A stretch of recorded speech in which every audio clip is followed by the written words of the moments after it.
Hello, ladies and gentlemen. I'm sorry that we're not able to meet in person this year, but I'm really glad to be able to chat to you, talk a little bit about what happened last year, and give you some information about the year to come. So, as I hope you know, I am just absolutely bowled over with our current year 9. They were just incredible last year. I spoke to them in our first assembly this year and told them that by so many measures they were the best year group. Their attendance was good, their behaviour was absolutely outstanding, and they've come back in exactly that same frame of mind, which I'm really, really pleased to see.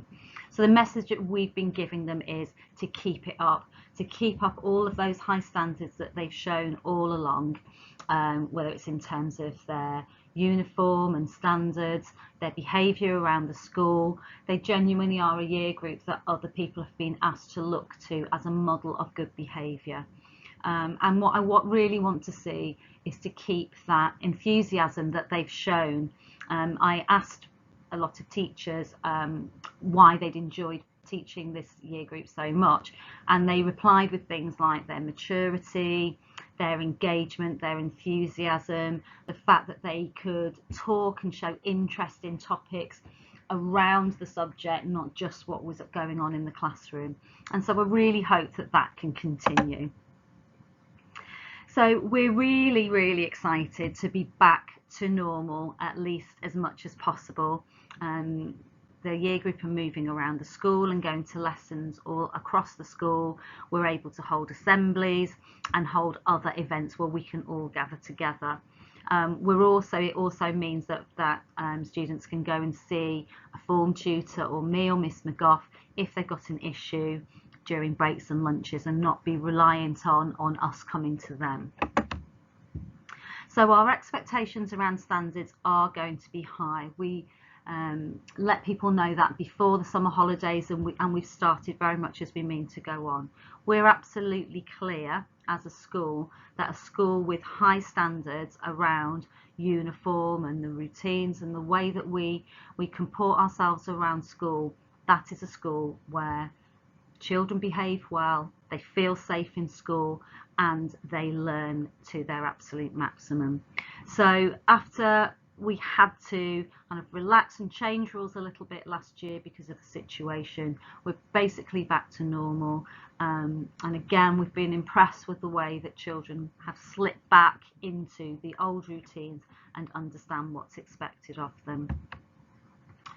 I'd just like to say a big thank you to you for your support in the rules that we've put in place. We really do appreciate it. I've had a number of people message me over the summer checking that things are okay. I love to get those emails because it means, you know, that we can make sure that mistakes don't happen. But thank you very much for the support that you continue to give us. Okay, I've got a few little dates for your diary here. So the first one is Parents' Evening, which will be on Thursday, March the 17th, and will be an opportunity for you to speak to all of your child's teachers. Obviously this year with the new choices that they're making, the 4 extra subjects, I'm sure you'll be interested to see how your child is getting on in those new subjects as well as in their existing ones. You will get 2 sets of reports this year. One set will come out towards the end of January and one set will come out towards the end of June. So there'll be 2 opportunities to see how your child is progressing. But of course, you're always very welcome to contact the school and talk to us if you have any concerns about an individual subject or your child's progress in general. And then finally, there'll be an awards evening on Thursday, the 14th of July, which will be a big event because we haven't been able to do that for the last 2 years. So hopefully an opportunity for us to gather together and really celebrate the achievements of the year group, all the fantastic things that they do, both in terms of their subjects, but also, you know, in terms of their behaviour, their attitudes, etc. We all know that it's been a difficult 18 months and it has taken its toll. and it has taken its toll on our young people, and you know, we're very aware of that. And we saw, as the children came back in March, although they were really happy to be back in school, a lot of them did find it hard to adjust, and just, you know, were carrying with them some of the worries and concerns that have had taken place because they'd been essentially on their own without school support or without their network of friends. So do please let us know if you feel that your child is struggling in any way. So you might feel that academically they're not feeling confident, that they've slipped behind. You might feel that socially they're struggling just in those normal day-to-day interactions.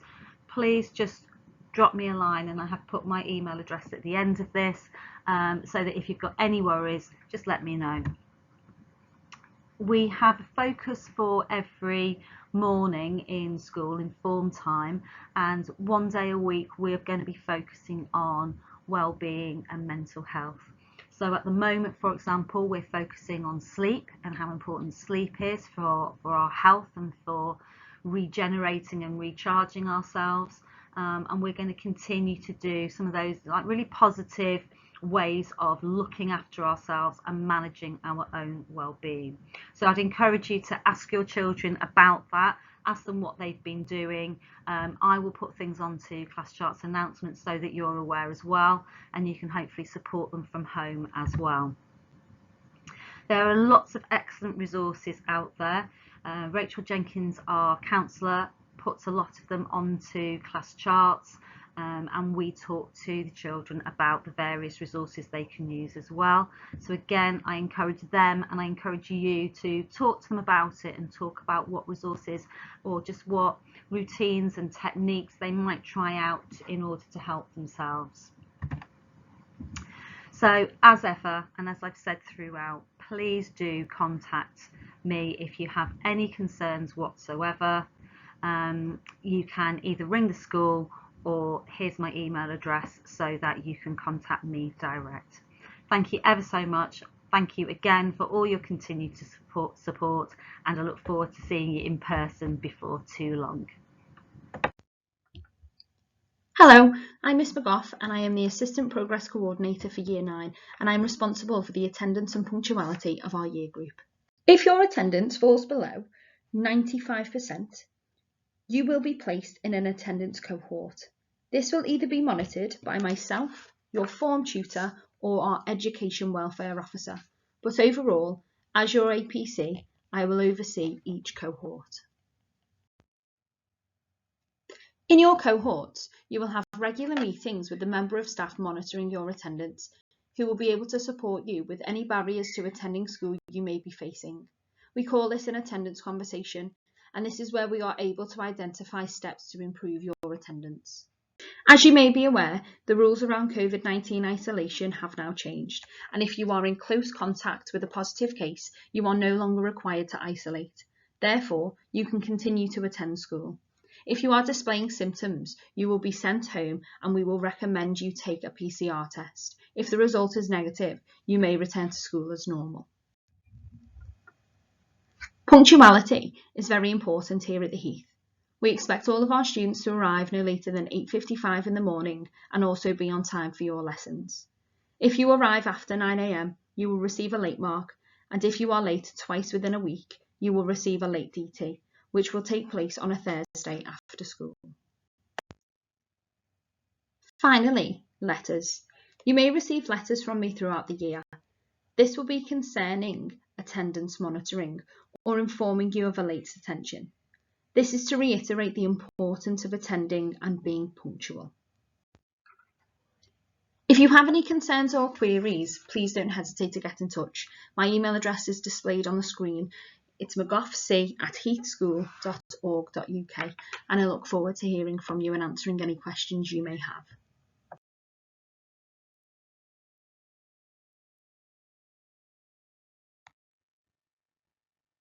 Hello, I'm Miss Parental and I'm Year 9 Coordinator of English, and I am an English teacher in the department as well. Our head of faculty is Mrs Spencer, And you can see there on the front of this slide, there are email addresses. So if you have any queries or concerns after the following slides, please do not hesitate to get in contact with us.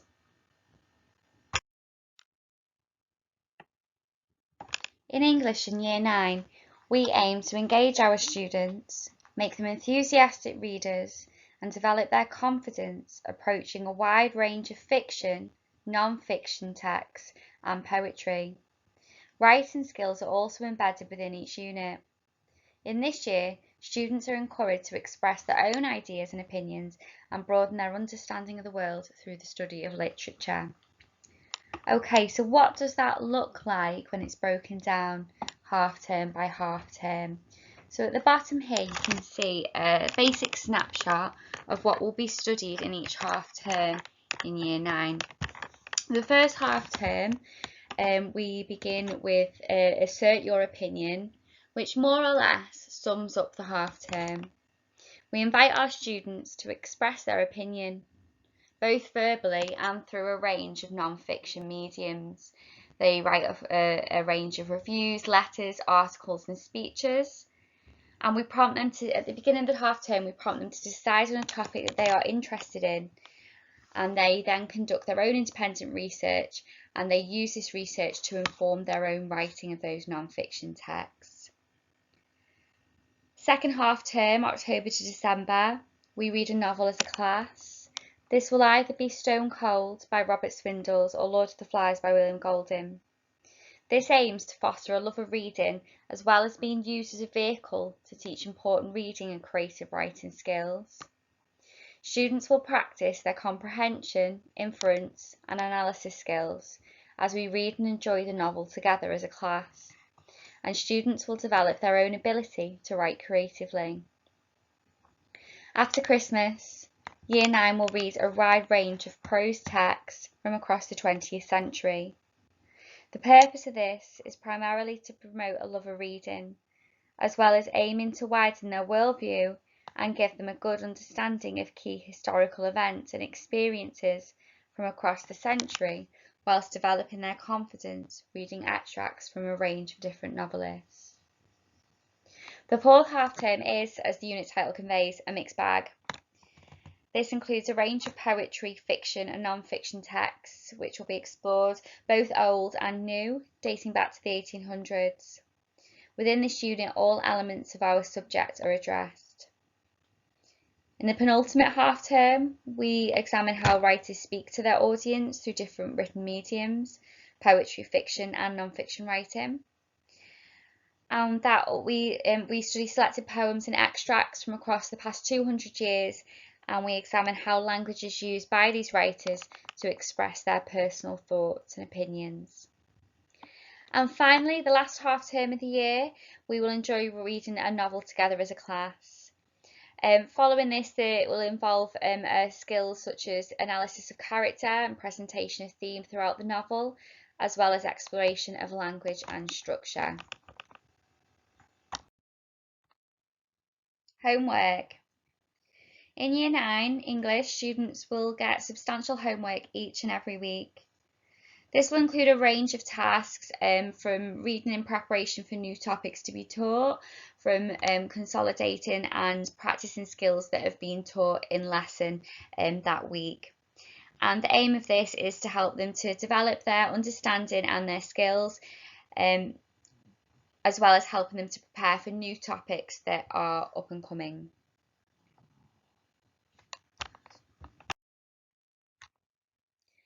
Although students in Year 9 are not set weekly reading homework as they are set in Year 7 and Year 8, in the English department we still emphasise the importance of reading often to facilitate their progress. We ask them to read a wide range of fiction and non-fiction texts, and that's outside of lesson as well as in lesson. And this will help to give them the exposure to different reading material and develop their fluency in their reading, as well as the comprehension, vocabulary, and most importantly, their confidence. Reading often will also make students better writers, so it is essential that they are reading often at home as well as when they are in school.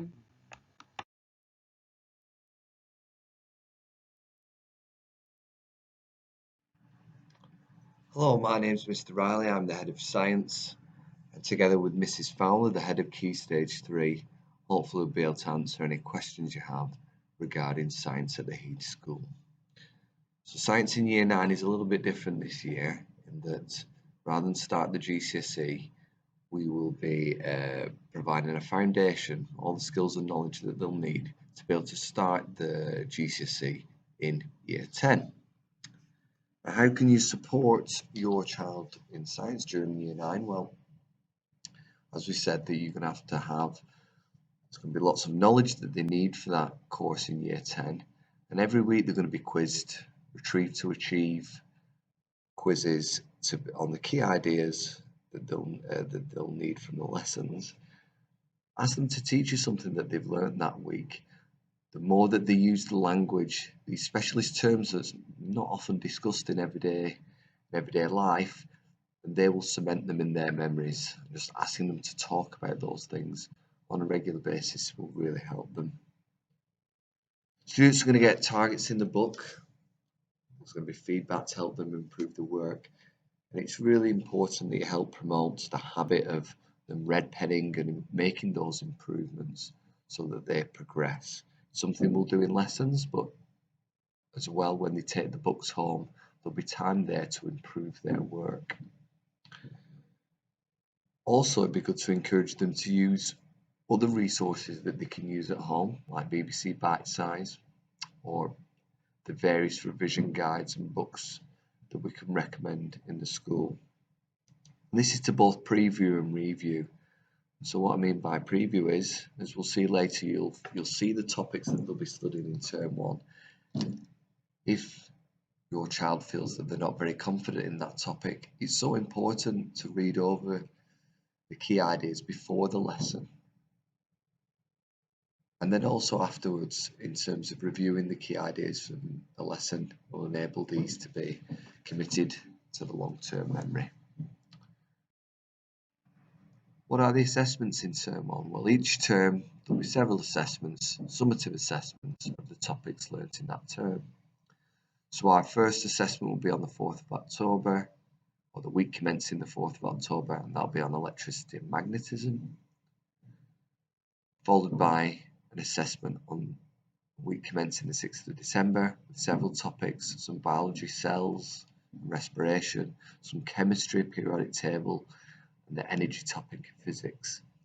As you can see, these topics here are really important foundation topics that will be absolutely necessary for students to be able to start the GCSE in Year 10. Now, we will of course deliver revision strategies in the lesson, and it's important that when we teach them these strategies, they practice those at home. And the final thing is that what we've got to keep an eye on, and we mentioned about starting the GCSE in Year 10. Well, there are two pathways in science. Although science as a subject is compulsory, the option is for students to study combined science, in which case you'll study physics, chemistry and biology, but your combined scores from assessments in each of these subjects will contribute to an overall grade worth 2 GCSEs. So for example, you might get a 7/7 at the end of that. Or there's the separate science route where you'll study physics, chemistry and biology, but each of them will be independent grades.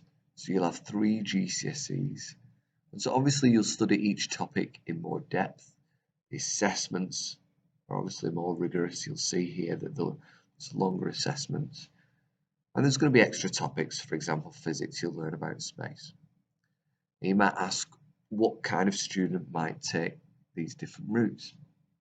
Now, separate science is really designed for those students with a view on taking science at A level. And I know that's a very difficult decision to make now, but that's the way that the GCSEs are designed, is that they dovetail into the A level route.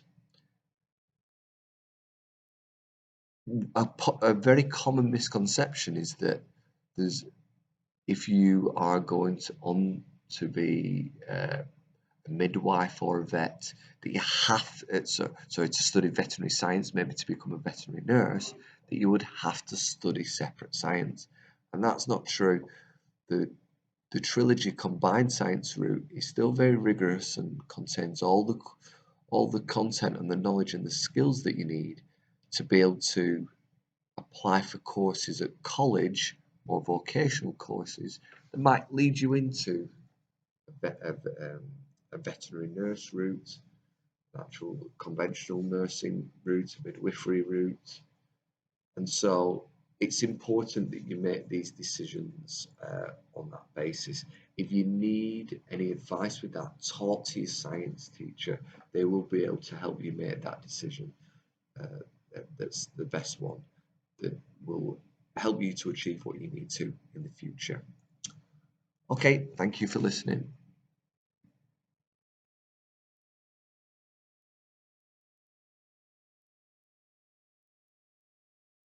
Welcome to the Year 9 Maths Information. Two key names. First of all, Head of Department is Mr. C. James, and the Key Stage Lead for Year 9 is Mr. P. Jones. Over the first half term, the topics that we're going to be covering are all skills based. So we're going to be focusing on some number skills and some algebra skills in half term 1. Those are some of the key topics we'll be focusing on. There will be others, but they're the key ones that we want students to be able to do in this first 6-week period. Now I'll talk a little bit more about how that can be supported later on. The retrieval topics are topics that we've identified over the last 12 and 18 months that we feel students need a bit more practice on. So we're going to be looking at these as part of starter activities and as part of home-based learning, as well as other ways in school time. So how can you support your child with their home-based learning? So one website that the students will be familiar with that we're going to recommend you look at is the Corbett Maths website, and the link for Corbett Maths is highlighted there at the top of the screen. Initially, what we're going to do is direct you to use the videos and worksheets section of the website. This is a really useful section of the website. It contains links to pretty much every topic and maths skill the students are going to be facing. And if you think back to the previous 2 slides on the topics we're going to look at this half term and the retrieval topics, you can look those topics up if the students need a bit of extra practice, and there's various things that can help you. So let's say, for instance, the student is struggling with 2D shapes and naming them. The first thing that we would recommend you look at is the video. The video is a short video giving some guidance on the skill to be followed, and the students can pause this, rewind it, listen to it again, watch as many times as they need in order to embed that skill. They can then use the textbook exercise to practice that skill that they've just seen on the video. And the textbook exercises are usually split up into a sort of drill and kill exercise where there's lots of practice of the basic skill, and then some application style questions to apply the mathematics in a slightly different way. Depending on the topic, these textbook exercises can be just 1 page or sometimes 2 or 3 pages. Again, just depends on the nature of the topic. Once the students have had a look at the textbook exercises, you've got the practice questions. The practice questions are different to the textbook exercises. They start off easier, get a bit trickier, but the idea is they are more written in a style that we're going to use in the examinations as they progress through the school. So it's quite useful to get that sort of understanding of how questions are written. So, as well as the work we're doing in school, the students will be set 2 pieces of homework each week for mathematics. The first piece of homework will be a skills grid. Now, this will be maybe familiar to some students, although we have changed the titles slightly this year to what we did last year. The idea is that the skills are used for retrieval over different periods of time. So, for instance, skill 1 will typically be what was taught in the previous lesson. So very recent in terms of the student's memory. Skill 2 will be something that was taught the previous week. Skill 3, the previous topic. And skill 4 will be using those retrieval starters and topics that were mentioned on the previous slide to look back over a longer period of time. The idea is that as we progress through the weeks, skill 1 will move to skill 2, will move to skill 3, so the students will see the same topics at least 3 times throughout the homeworks and building up that retrieval. The other homework we'll be setting will be on the Hegarty Maths website that we subscribe to. Students will be familiar with this from Year 7, Year 8. When they log on, the tasks that have been set by the teachers will be highlighted at the top. They can click on those and choose which one to have a go at. They will get a screen that looks something like this. Now, what that will show you is a video, which we'd like the students to watch. The video, similar to the one on the Corbett Maths that I just mentioned, takes you through the skill that you need. Now, there might be some students who think we don't need to practice the skill, we want to get straight onto the quiz, but we do recommend they do watch the video. Okay, just to remind them about it and make sure they don't make any mistakes. Again, the video can be stopped, rewound, and watched as many times as the student wants. Then the student should have a go at the quiz, and the quiz will be based on skills that were in the video and we've used in class, or they're the retrieval materials that we're looking back over a longer period of time. If the students do the quiz once, they're 100% brilliant. If they want to practice it again, they can do the quiz as many times as they want. If perhaps they're struggling a little bit with it, then underneath there will be the building blocks. This is the skill that comes before the skill we're assessing as part of the quiz. So they can click onto that and they'll bring up a screen similar to this one where it'll take you through a video and a quiz, so you can actually practice that skill to help them support doing the one they're doing at the moment. And that's what I'd ask you to do to support your children, to make sure that they are doing the quiz and watching the videos each week. You don't have to wait for staff to set the videos. If you want to push students on, you know the topics that are coming, you're more than welcome for the students to actually work their way through all the different skills. They don't have to be set. You can just search for a particular skill in the top box and do the quiz. Finally, I'd just like to talk to you about the equipment that is going to be required for maths lessons. So the basics: pen, pencil, ruler, obviously is what we'd expect. Within that, we'd like students to make sure they have a red pen for their own marking or for any peer marking we ask them to do, and that will be expected every lesson. There will be some marking of their own work, just so they can check their understanding. Throughout the year, we might also need maths specific equipment, so you might want to invest in a maths kit. This is the Helix maths tin, and there's other kits available in places like Asda, Tesco's, contain things like compasses and protractors. The more equipment the students have themselves, the better it will be in terms of them just getting used to using the equipment and not having to worry about, can we borrow some, do we have some? No, it's better just to have their own. And that brings me to the final piece of equipment, the calculator. It doesn't really matter which type of calculator a student has, but what we would say is it will benefit you if you have a scientific calculator. Again, doesn't matter which model of scientific calculator you use, the staff will be able to help you work it, but it's all about you understanding how to use your calculator. What you don't want to do is borrow a calculator for an exam that's completely different to the one you've been using for the previous 2 years. So get a calculator now in year 9, use it for year 9, then when you start your GCSE course in year 10 in maths, you're already familiar with how to use it. By the time you then do your exams, you're completely familiar with how to use the calculator to switch the modes, and what we'd really recommend you do is you have one right from the get-go. So finally, thank you very much as always for your support with your child's mathematics. If you do have any questions, feel free to either speak to your child's maths teacher or get in touch with Mr. Jones at the school and he'll be able to help you. Thanks very much for your time, and we look forward to welcoming you back this year.